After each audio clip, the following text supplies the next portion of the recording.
When I was in third grade, I had a class with Miss Maynard. And Miss Maynard set her classroom up in such a way where all the students sat in a giant square. And so no matter where you were sitting, you were directly across from somebody else. And I often was not paying attention, mostly because I had unmedicated ADHD, and so no matter what she was talking about, I was always somewhere else mentally. And instead of looking at the board, I was looking at the art on the walls, or instead of listening to the math, I was listening to the person next to me clicking their pen or something like that. And this one particular day, Miss Baynard's in the front of the class, and she's teaching what she's teaching, and I don't know what it is, but I'm looking around, and right across from me is a kid named, is this gonna go online? You can bleep this out. I'll never forget this kid's name, Mark Woznicki.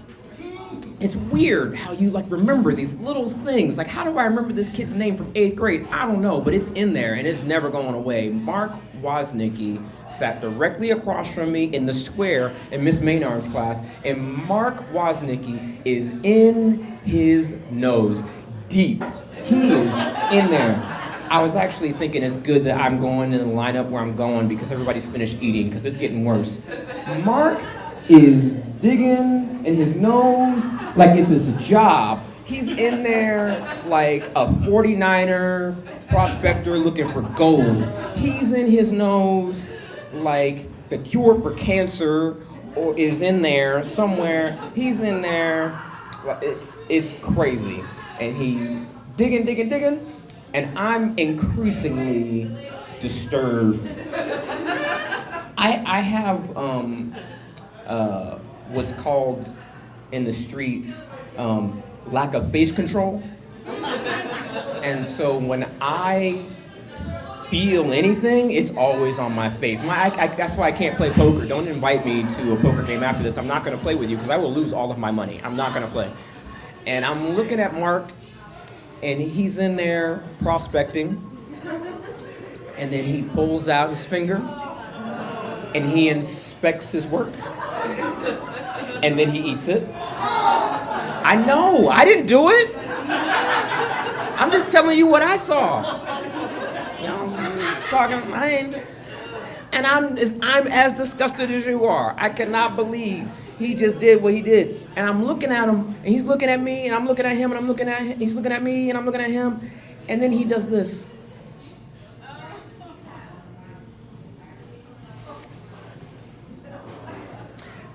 And this is weird because class is still going on, and it's weird for multiple reasons, but it's also weird nobody else is reacting. Nobody else appears to see what's going on. It's like we're in our own little alternate universe where it's just me and Mark in this tunnel universe where only I can see him be the most disgusting human being on the planet, and only he can see me being disgusted by him being the most disgusting human being on the planet. And it's like one of those old kung fu movies where he's just, you. How dare you judge me?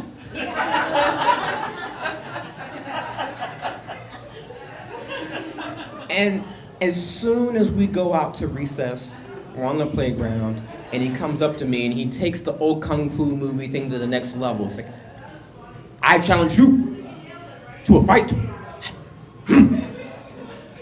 at the community center after school, me and you. I'm like, okay, all right. Mark challenged me to a fight. Never have I ever been in a fight before, but I guess we'll work it out. And so the rest of y'all know how the schoolyard goes. It's lunchtime, and it starts getting around. Everybody's talking. You heard about Mark? You heard about JR? You heard about Mark? Fight 3:15. Mark, be there. Pay-per-view. It's going down. Sold out seats.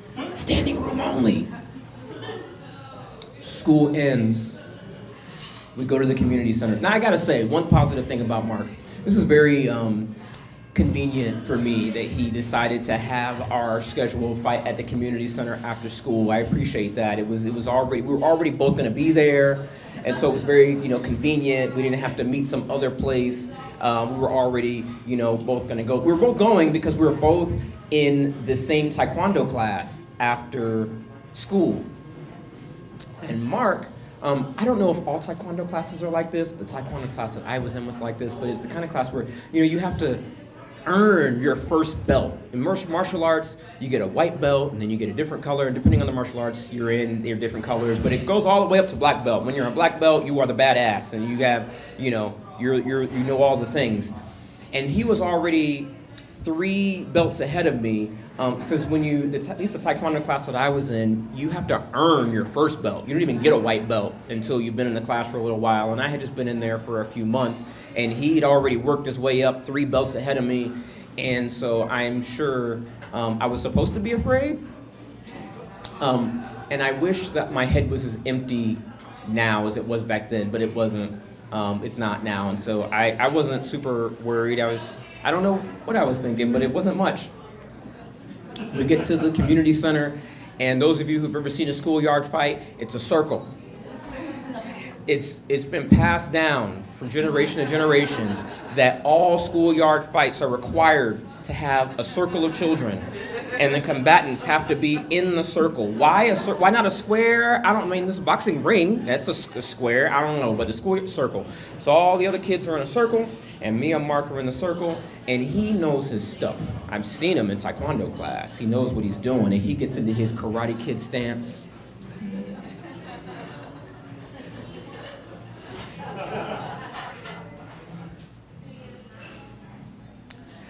And I tackled him. They didn't teach me that in class, but it felt like the right thing to do. And for some reason, to this day, I can't tell you why, but as I tackled him, got him on the ground, and I'm sitting on his chest, I'm beating him to the tune of the Battle Hymn of the Republic. Mine eyes have seen the glory of the coming of the Lord. Glory, glory, hallelujah. I don't know. It just seemed like the right rhythm to beat Mark to. Eventually, he did. You ever seen that movie, A Christmas Story, where Ralphie finally is sick of the yellow-eyed bully beating him up, and he beats the bully up, and then his friends snatch him off the bully because he's done enough? That's exactly what happened. They were like, okay, Mark's had enough, and they snatched me off of him, but instead of me crying and walking away in the snow, it's like Rudy, where all the kids, they can't really lift me because I guess nobody's strong enough, but they're cheering my name and singing my praises. There are sonnets and songs that have been written about me. I wish I had them, but they do exist somewhere in the world. I didn't even go to Taekwondo class after that. I was treated to pushes on the merry-go-round and candy, the spoils of my victory from all of my friends, as Mark and his friends, dejected, went to Taekwondo class. My mom came to pick me up, and I wasn't wearing my Taekwondo gi, the uniform you wear in Taekwondo class, and she did think that was a little weird, but maybe I changed when I was inside.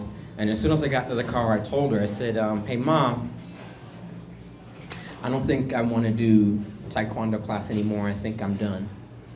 And she said, why?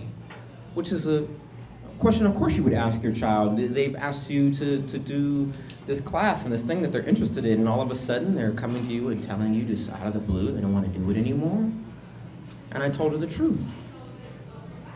I don't need it. Thank you.